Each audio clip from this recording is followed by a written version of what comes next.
Well, hello again, and welcome to another day in the 8 days of impact giving to benefit St. Vincent de Paul, Middletown. I'm on my way to work, maybe you can tell.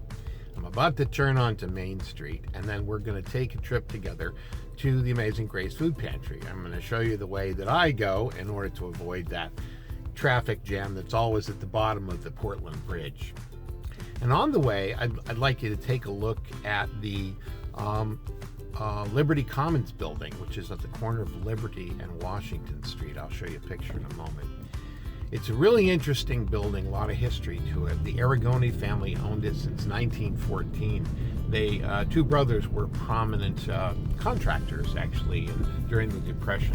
Two brothers owned it for many years. In fact, the Aragoni family operated it as a hotel until 1963. It's had a couple of names since then. It was called the Murphy Hotel, then it was called the Arawani Hotel.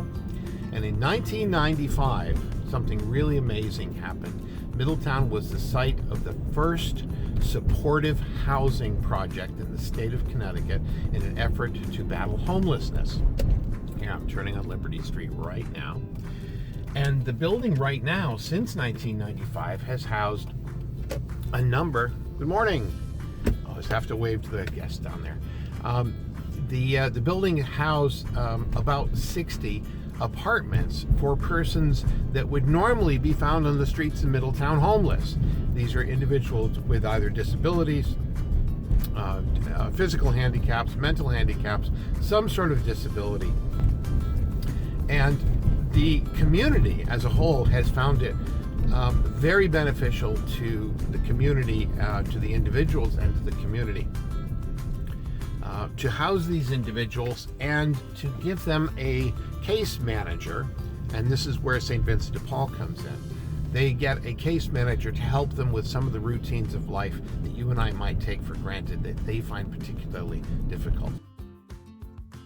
I had done a volunteer, like a Sunday morning, with the church I was attending at the time to do, Sunday morning breakfast.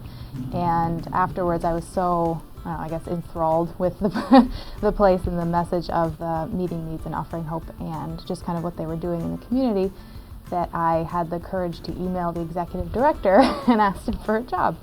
And it just so happens that he had one at the time. I'm a housing case manager for currently 13 people who came out of homelessness. They had been homeless for a number of years, what we call chronic homelessness, and have some sort of a disabling condition, whether it's physical or mental. So I've seen a lot of improvement in my clients that I have seen through the beginning, which was homelessness, to what now, almost 3 years later, they've made a lot of progress in their own personal lives and community-wise too, just going from homelessness to housed. For some, the next step could be getting a job. You can't really apply for jobs if you don't have a permanent address to put on a resume. You can't, get phone calls back if you don't have, a place with a phone. And so that's so that's a step for some people. Sometimes it's getting like an income of some sort. Maybe they need a place to apply for like disability or something of the sort. Getting connected to doctors is another one. Getting the proper health and mental health care. Some people want to get a car. Some people want to get more connected to their kids, which they can't do, if they're living on the streets. If they have a place to bring their kids to, it's a lot safer of an environment. And just a place to call home is a big motivation too. I see people coming out of homelessness take a lot of pride in their home. They take good care of it,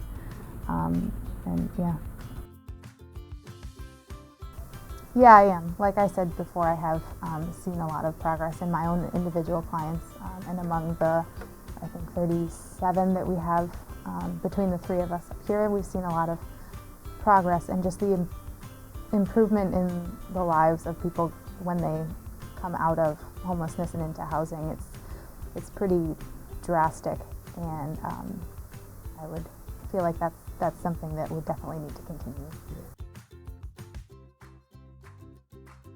It's great to have people like Katie on staff that are so passionate about looking after the well-being of others. And I'm reminded of an expression I heard as a very young child, which is, "There, but for the grace of God, go I." You know, we don't know all the circumstances that other people have to live with that might have caused them to become homeless. But we do know that once housed, there's a significant, as Katie said, a drastic improvement available in the quality of the lives of those individuals. And if that's something that we can contribute to, don't you think we should? I think it's a personal choice, but at the end of this video, if you'd be so inclined, hit the donate button and say to yourself, I want to do some good today. And by donating to this organization, to St. Vincent de Paul, you'll be helping those that led very difficult lives live a more productive and healthy one. I think that's worth doing. Thank you.